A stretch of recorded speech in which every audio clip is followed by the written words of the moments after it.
Welcome to the Love Mother podcast. I'm your host, Kate Isaac, and I hope to encourage, equip, and inspire you, busy mama, to live out your motherhood with fearless faith and powerful purpose. I know motherhood can be busy, overwhelming, and mundane, but there is another way, a motherhood full of joy and abundance. When we remove focus from worldly distractions and live our lives in the fullness of Christ, we discover the women and mothers God created us to be. Join me for open and honest discussions and interviews about gospel truths, motherhood, family, home, foster care, and adoption. This podcast invites God right into the beauty and busy of mom life and was created for mamas who crave more. More joy, more impact, more purpose, more Jesus. Let's dive into today's episode.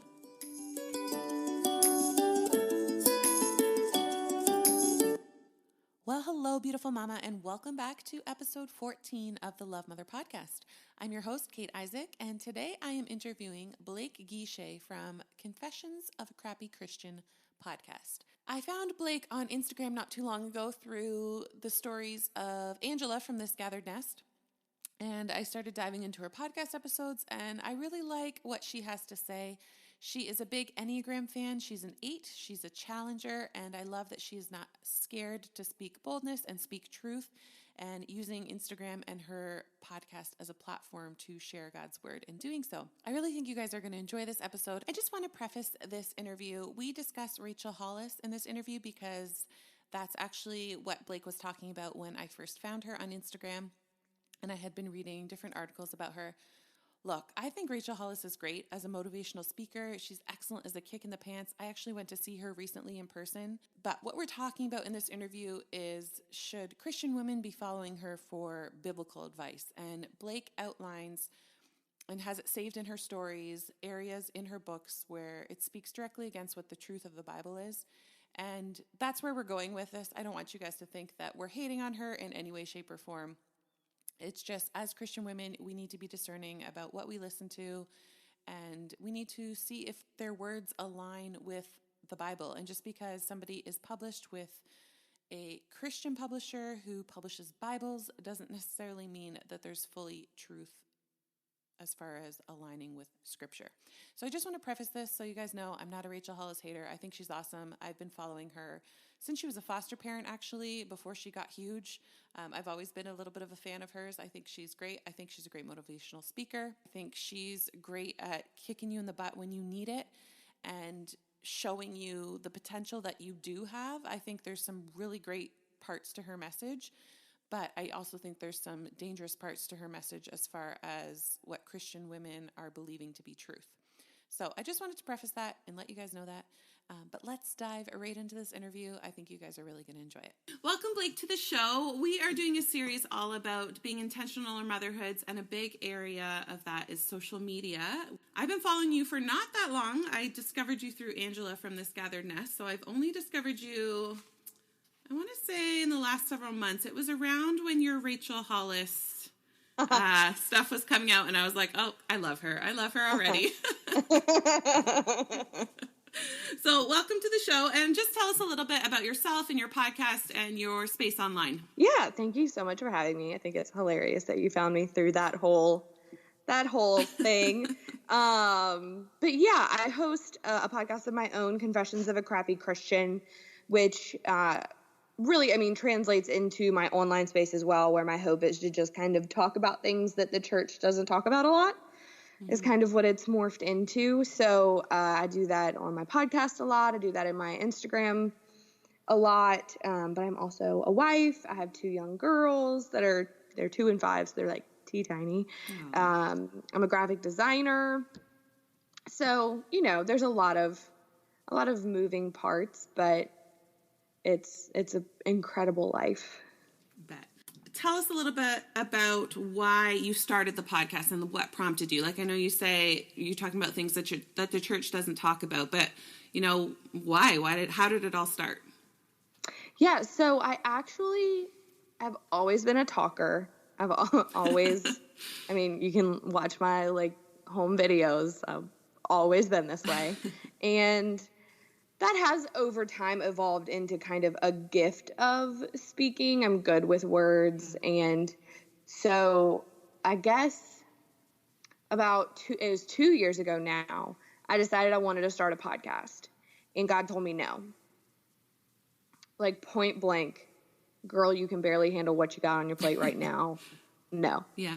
And I like was not happy about it. And I'm pretty self-starting. So once I decide on something, I have a tendency to run for it. So it was one of the first times that I heard God say no and listened. But so I nagged him for a year. Yeah.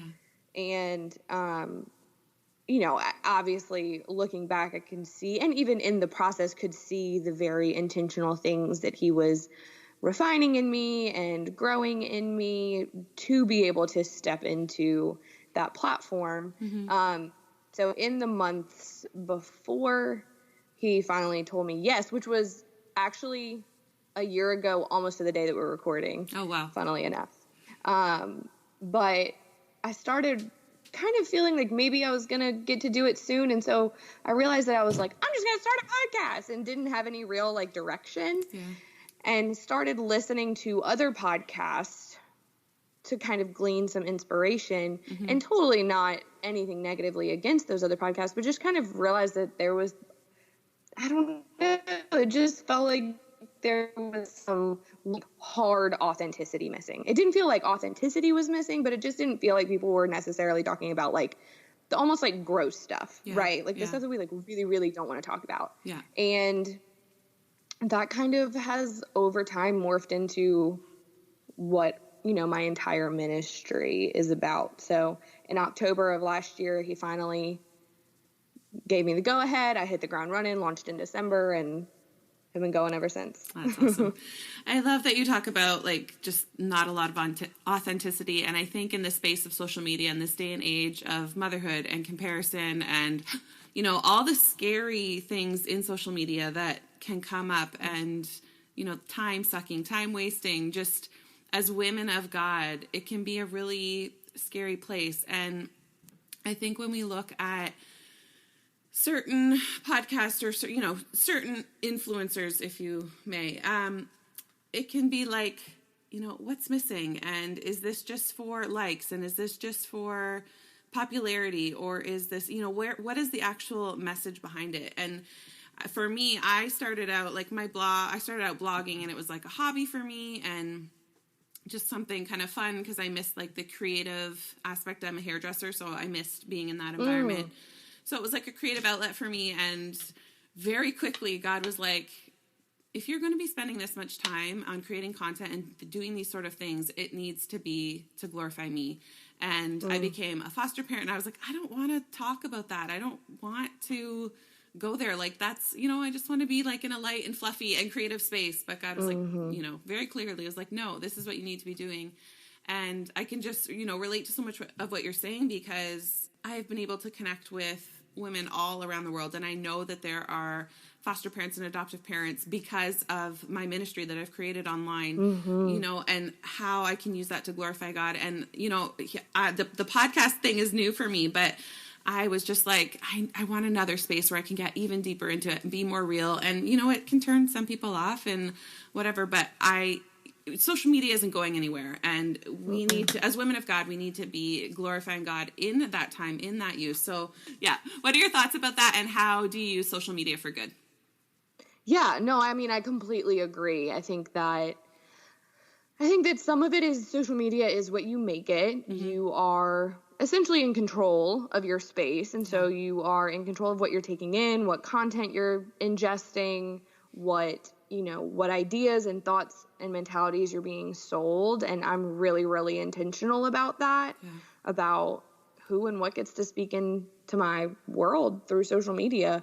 And I'm also really intentional about what I'm putting out and what I'm putting into it. And I think, you know, I would even honestly venture to say that when I first started the podcast, which was less than a year ago, I knew my intentions were good, but they had a tendency to slip and to get, like, for my focus to be more on how many followers I'd gotten out of a guest coming on versus the impact that interview had or creating shareable content and getting followers out of that versus the impact that it was having. And so I had a pretty radical 180 with God about that at the beginning of this year. that has very, very much impacted the way that I use social media. And I talk about this a lot on my show, that I have really strict digital boundaries.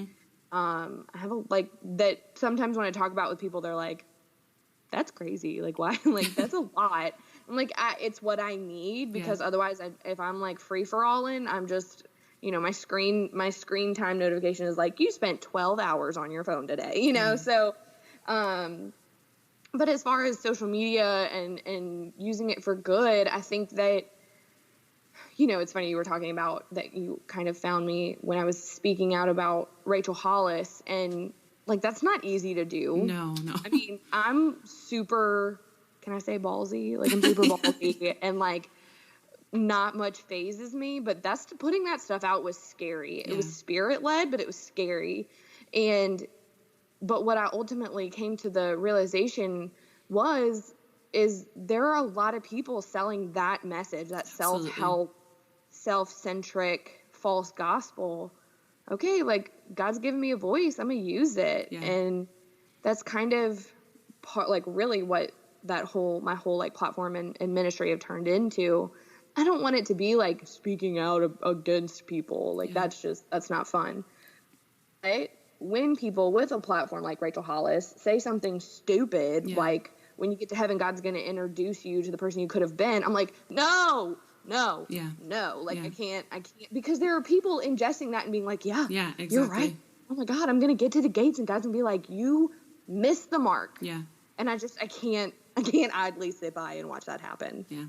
It's interesting because, like I said, I did find you in that time, and I had read her first book, and I was like, I had read some articles on the Gospel Coalition and some things, and it was just like you kind of came into my Instagram feed, and I was like, wow, like, just, you really inspired me speaking out about her, because, I mean, I think for myself, I'm strong in my Christian walk. I, had my glasses of discernment on while I read that book, but there's so many women that aren't, and they can read that and think that that's truth, and it's not. Like, a lot, that self-based, self-centered, you, like, that is, there's none of that in the gospel. And do I think she's a bad person? No. Do I think she should be, being advertised as a Christian author? Like, I heard somewhere that, there were some churches doing Bible studies on that book, and I was just like, what? Like, that's just craziness. So you kind of came into my life at that time, and I was like, wow, we need more people that are willing to step up and stand up for these things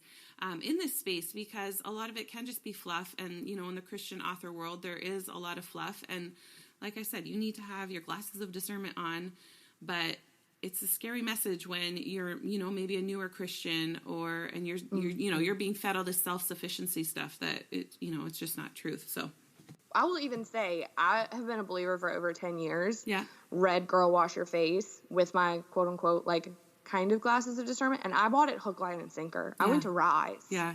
I modeled my life around the structure that she built. Yeah. And I've known Jesus I grew up in a Christian home. I didn't become a Christian until I was older, but I know truth, and I still bought it. And so, I mean, it took my health actually crashing and burning. I went into adrenal failure because I was so stressed out trying to keep all of those plates spinning. And I always, anytime I do talk about this, online or on somebody's podcast, this is not me being like, ew, Rachel Hollis is the worst. Yeah. This is me being like, Rachel Hollis's message is dangerous, and I know because I bought it. Yeah, absolutely. I think, especially when you're trying to create an online space, and it's easy to get, I know you talk a lot about the hustle mentality and kind of moving away from that, but that's what our culture is feeding us, right? And it's hard for women, especially when they're trying to build some sort of online platform or have some sort of influence in their space, to not feed into that. And there was parts of that book that I loved, and there is an element of you taking action for certain things. Absolutely. And, but implementing structure and creating habits, those are all good things. Yeah, absolutely. And that's what I've always said, is that if her books didn't mention God and weren't published by a Christian publisher, I wouldn't have a problem with them, because it would be what the world is selling. Yeah, exactly. It'd be it'd just be another book like that. Exactly. Did you read the second book? No. Neither did I. But I heard it was just regurgitated content. Yeah. So. Yeah. I just couldn't read it after, because I think, not that I fell for it. Like I did kind of, okay, this is what it is. But at the same time, you know, there's other books that I could and should be reading as a woman of God. And that, you know, could further me in my self-development as a Christian woman. Yeah. Where I don't think I should have been wasting my time. Yeah. I don't want to say wasting my time, but you know what I mean. No, I get what you mean. Yeah. Okay. Let's talk a bit about being bold and speaking truth. Let's get into that a little bit more because, like I said earlier, I don't think many women are willing to do it. And I'm sure maybe you've received some backlash from that. And, you know, how do you handle all of that? And yeah, what are your comments on that? Yeah. So, I don't know are you into the Enneagram? Yes. Okay, good. So I'm an 8. Yes.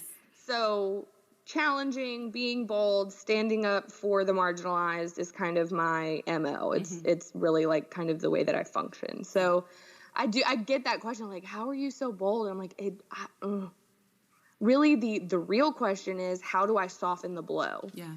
Because a lot of the time I have to like write something out, and both my husband and best friend are 9s. Yeah. And I have to be like, hey, can you read this and make sure I don't sound like a total jerk? Yeah, yeah. Because it's not my heart. Like, my heart isn't to be a jerk, but I know that can be a tendency for me. So, but it's definitely been like, I think that it's something that you grow into. And I think that this may be controversial, but I don't think that boldness in the online space is what God has for everyone. Yeah. You know, I think, like, I'll get DMs about, like, I want to be, like, more like that. And I don't mean that to, like, toot my own horn, but, like, my answer to that is, if that's what God has for you, then, like, yes, pursue that, chase that, use your gifts. I'm all about, like, women, you know, humility isn't not using your gifts. It's living out of them. But it might not be what he has for you. You may be a really incredible encourager. I'm the worst encourager. I'm so bad at it. I want to be better at it. Yeah. You know, like, I'm really big emotions, and other than rage. Like, if you're mad, come to me. But, like, you're sad, I'm like, don't be cry. I don't know. Yeah. So I think that what's important is to, like, not force it, right? Like, I think that it's great if that's something that you want. I think that there's always room, like, the table grows. Yeah. But I just don't want to see women, like, forcing a quote unquote gift or ability or whatever, because I think it's what they have to be in the online space. Yeah. As far as negativity, I mean, I'm an 8, so I think, so I always want to be open and receptive of constructive criticism. Okay. So I definitely gauge, like, quote unquote, like, negativity or backlash by, like, trying to measure a motive. You know, so I'll get a message that's like, hey, I don't understand this, or this doesn't feel great, or I don't agree with this. And, like, we can have that conversation all day long. But I get, I'll get the occasional message that says somebody going for the jugular and they just get blocked. Yeah. Yeah. I don't have time for that. Like, you're not trying to have a conversation. You know, there's that quote that's like, sometimes self-care is deciding not to argue with people who are determined to misunderstand you. Yeah, and absolutely. I've kind of really implemented that in my life in the last 6 months or so. Because let's go. Like, I will argue with you, and I will wear you down, and I will win. Like, in true 8 fashion. Right, exactly. Well, like, what does that accomplish for either of us? Yeah. You know, so if somebody comes at me just being ugly and not wanting to have a conversation, then there's just no time for it. I don't really mess with it. See, I'm a 7, but I have a wing 8. I wouldn't say it's super strong, but there's some areas that I'm super passionate about, and I'm, like, able to speak boldly and, like, no, this is what. But then there's part of me, I am a little bit of I wouldn't say a people pleaser, but I do like to keep the peace, and, you know, I'm just always flitting from one thing to the next, that I never have, like, super... True 7 form. Yes, true 7 form. I have a really, really strong 7 wing, so I get that. Okay, so we're a little bit opposite and the same. Yeah. But, like, for me, for example, you know, I'll speak up about Christians needing to be involved in fostering and adoption. And, like, my pastor has had to, like, have talks with me, like, we're all different parts of the body. Like, not all of us are called to this. And, you know, we all have different areas. And I'm just like, but no, how many times does it have to say it in the Bible for people to step up and do it? And, you know, that's an area that God has given me a voice and to be an advocate for. But trying to soften that blow can sometimes be a little bit hard. And, people will come at me sometimes with some negative, and this is honestly why I didn't want to start blogging and, making content around this, because I've gotten comments like, oh, you're just using these stories for, and it's just like, yes, that's exactly what I'm doing. Like, and I don't need to explain. Like, foster care is super easy, so I'm just doing this for the content. Exactly, right? Sure. Exactly. But I get, those kind of wonderful comments. And same as you. I just have to be like, okay, this obviously isn't coming from any sort of place of knowledge, or, you have no idea what you're talking about. So I'm not even going to get into it with you. But at the same time, it hurts me. And I'm like, God, is this really what I'm supposed to be doing? And, I kind of struggle with just being as bold. So I really admire your boldness and your 8-ness, because I see it in some areas, but in other areas it kind of, it's a big responsibility to have an online platform as a Christian woman, as a Christian mother, and, to speak up for what you believe in and what you stand for, and to hold firm in that when the world can be attacking, right? So I admire you in that. I just wanted to say. Well, thank you. Well, and what's funny is that the adverse can be true as well, right? So like, grass is always greener. Mm-hmm. Like, there's a lot of times that, like, I really do wish I was softer. Yeah. I wish I was like a soft place to land for my friends, and I wish I was kinder, and I wish so I think that if I can get caught up in that and be like, man, like, I'm never going to be like a Proverbs 31 woman, and I'm like never going to be meek, and I'm always just going to be a bull in a china shop. Yeah. And then like, I'll hear like this still small voice of God that's like, yeah, like, you're a bull in a china shop for the kingdom though. Yeah. And I made you that way. Yeah. And so I wouldn't discount that those comments hurt your feelings, because that means that, like, you probably don't struggle with compassion or empathy. Whereas I'll look at myself and be like somebody sent me like the ugliest message the last time we were talking about Rachel Hollis, about how like I was like stepping on her to grow my platform, and I obviously had I must have some like deep seated issues, and like really went on like a personal attack. And I was like, I feel like there's something wrong with me that this doesn't make me sad. Yeah. That I was just like, what an idiot, and like moved on. I was like, you don't know me. Yeah. So I think that kind of trails back to what I was saying about like boldness, and that like the fact that ugly messages sting for you it's not a bad thing. No. I think it's just different. I think that we have different strengths, right? And so you're probably, I don't know you super well, but you're probably a really incredible friend and an empath and compassionate. And I think we have to stop looking at each other and being like, oh my gosh, she does that so well and I do that so bad. And instead being like, this is something I do really well. Yeah. And leaning into that, right? We all have our strengths. You're right. I am very compassionate and I'm empathetic, and I feel one of my best friends said to me, she's like, you like attract like all the people that need you. Like, you're always giving, you always need to be helping someone. I'm like, I know. And she's like, isn't it draining? I'm like, it is, but I don't know how to be any other way. Like, and I don't do good with anger. People are like, come to me with things with anger. And I'm like, okay, well, let's look at it from their perspective. All my friends know, like, you want to rage, you call Blake. Like, let's go. I can match your rage all day. Right. And it takes all different kinds to make the world go round. And we need, different types of friends. And I guess that leads me into the last thing I want to talk about with you is the Enneagram. So I wouldn't say I'm new, but I don't know a ton about it. So I mistyped as a achiever first. And I was like, I feel like this is like, but for me, I want to achieve for the kingdom, right? So when I read it, I was like, I feel like this is the world's definition of achievement and success. And this is not me. Like, I don't care about money. I don't care about all these things. But, the things that I care about and I see success and achievement in are totally different. And then I took the test again and I got a helper. And I'm like, okay, now I feel like I'm just not being. So I was like, okay, I just gave it some time. And then I did the test with my husband. And I was like, hey, help me answer these questions, because I feel like, part of me is so strong-willed in some areas, and I do want to achieve, and I do want to be like a world changer and make a huge impact, but I don't, that's not this definition of success seems like the money-hungry person who wants to get to the top. Like, that doesn't seem like me.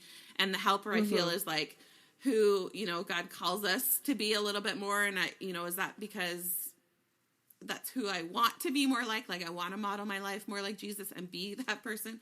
So when I finally did it for the third time and I landed on 7 and I read it and I was like, oh, this is so me. Like, I'm such a squirrel. I have a million ideas. I'm such a dreamer. Like, and I was like, see, I just needed my husband to help me because I couldn't even get my own Enneagram type right because I'm just all over the place. Yeah. But when I read it, I was like, yes, this totally makes sense. So why are you so into the Enneagram? And like, tell me a little bit about your background with that because you seem to know a lot about it. So first of all, I mistyped as an achiever too. Okay. And then 80% of women were you raised in like a Christian home? No. Okay. Most women that were raised in a Christian home mistype as a 2 because that's kind of what even like regular culture raises us to be like a helpmate. Yeah. But I love that you went the route that you did because that's absolutely like the healthiest route to figure out what type you are. Okay. So, but yeah, I got into the Enneagram like 3 years ago. I think I heard about it on Jamie Ivy's podcast and kind of looked into it. And if the people that are listening know anything about the Enneagram, they know that that 8s tend to struggle with either feeling like or actually being too much, and had believed that identifier for a large part of my life and mistyped as a 3 and was like, okay, I'm a 3, like moved on, and then ended up reading Ian Morgan Cron's book and being like, whoa, this is not me at all. I don't give a crap what anybody thinks about me. Yeah. Like, I'm not competitive. And so I read at the front of each chapter in The Road Back to You, there's like a list of like, you might be an if, and it's like a list of things. And I read it to my husband, not telling him what it was. Yeah. And he was like, that's good. What'd you write that for? Like, he thought I had read it because it was me to the T. Yeah. And it was so incredibly freeing for me. I'm not exaggerating when I say the Enneagram changed my life. Yeah. It felt like permission to be, created me to be, and helped me refine the parts, or is in process of helping me refine the parts of myself that need refining, and helped me lean into the strengths that I have. And so, and then, you know, I'm pretty adamant about, you know, I think you're doing the Enneagram a disservice if you don't learn about the entire Enneagram, because it is such an incredible tool for relationships, for compassion, for understanding. So, you know, learning about my husband's Enneagram type and my friends' Enneagram types, I mean, what's your husband? I'm curious. He's a 9. He's a 9. Okay. Oh, sorry, you said that earlier. Okay. Yeah. He's a 9 with like a really, really, really strong 1 wing. Okay. And so we are night and day from one another. Yeah. I mean, the Challenger, like the 8, I want to fight all day. I can feel it when I haven't had a good debate in a while. Yeah. Meanwhile, he will literally cut off his arm if it means keeping the peace. Yeah, yeah.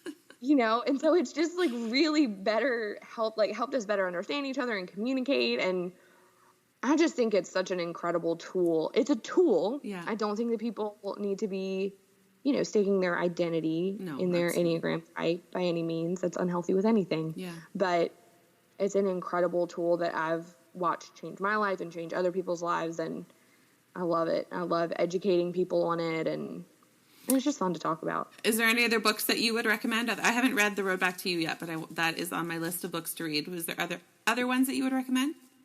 The Path Between Us is written by the like co-writer of The Road Back to You, but it's more relationship based. Okay. But I would definitely start with The Road Back to You. The Enneagram Institute online is a really incredible resource.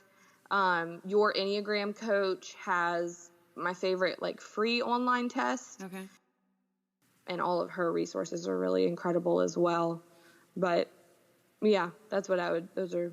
A Sacred Enneagram is a good one. It's not quite as easy of a read. It's a little bit of an older book. Okay. But it's a good one too. Because it's been around for like ever, right? Like I haven't done a lot of research, but yeah. Just while we're talking about it, I'm just going to go ahead and mention this because you might get some questions about it. Like a lot of people, I should reword that. A lot of Christians will get real weird because the Enneagram has roots in mysticism, and the symbol looks like a pentagram, which it's not. My answer to that is that I'm just trying to like cover this base in case you get these questions. That I'm like, how can I want to defend her? And I don't even know her. I'm going to defend her if I can. But basically, my answer to that is that God has the ability to redeem whatever he wants. As long as you're not using the Enneagram to worship Satan or identify yourself, its roots being rooted in mysticism and in some like weird spiritual practices isn't substantiated. There's no hard proof of that. If you want to go into that, like Christmas trees have pagan roots. Yeah, exactly right. Stuff like that. And so I can get on a little bit of a soapbox about that because it feels like people are just like being negative about it to be negative about it. Like, I'm like really worried that people are using the Enneagram to worship Satan, or are you just being negative to be negative? Yeah. But if anybody has that question, my friend Felicia Masonheimer wrote a really incredible article about it. It's just a very wise approach to an answer to that question that I love. Yeah. She did an incredible job with that. So, okay. I feel like it's really helped me with certain relationships where I kind of, see things in people, but I may not know. And I have a friend and she's a 7, but she actually reminds me a lot of you. She's not a mom though, but I'm like, have you listened to the Confessions of a Crappy Christian? Because you would love her. And I'm like, you need to watch her Instagram stories because she's you, but she's a 7 with a real strong 8, I think too. And she's the one that got me like really into it. And she introduced me to the Sleeping at Last, like the songs for each of the types. Oh my gosh. I bawled. Like, I was like, I've never felt more understood. Like after I listened to that song. Oh my. It felt like somebody stabbed me in the chest. Right?